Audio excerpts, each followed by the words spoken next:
अस्सलाम वालेकुम फ्रेंड्स, उम्मीद है कि आप सब खैरियत से होंगे। लकोरिया हड्डियों की दीमक है, इसे नज़रअंदाज ना करें। चाहे डॉक्टर ईसा का बताया इस बीमारी को दूर करने का आसान घरेलू तरीका।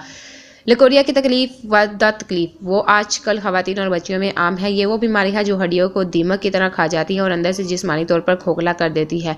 ये वो तकलीफ है जो छोटी बच्चियों से लेकर बड़ी उम्र की खवातीन तक किसी को भी हो सकती है। छोटी बच्चियां बताते हैं घबराती हैं, इसी वजह से उनसे होने वाली कमजोरी उसको अंदरूनी और बैरूनी दोनों तरह से कमजोर कर देती है। इसके अलावा इससे चिड़चिड़ी भी हो जाती है। इस कमजोरी की वजह से मुख्त एक्टिविटीज़ में हिस्सा भी नहीं लेती और डल हो जाती हैं। लोगों में उठने बैठने से घबराने लगती हैं। यहाँ हम आपको डॉक्टर ईसा का बताया हुआ ये नुस्खा बताने जा रहे हैं जो कि लकोरिया के लिए अक्सीर है।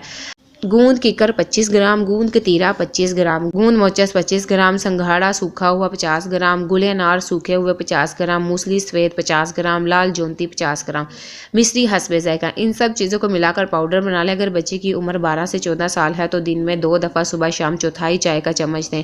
इससे बड़ी बच्चियों को या तो खवातीन भी इसका आधा चाय का चम्मच लें। इससे ये तकलीफ़ 1 हफ्ते से लेकर 1 महीने के अंदर इंशाल्लाह ताला बिल्कुल ठीक हो जाएगी और इससे एनर्जी लेवल बढ़ जाएगा। ये दवा पानी के साथ इस्तेमाल करें। इन्फॉर्मेटिव वीडियो है, दूसरे तक लाजमी शेयर कीजिएगा। Thank you for watching my video.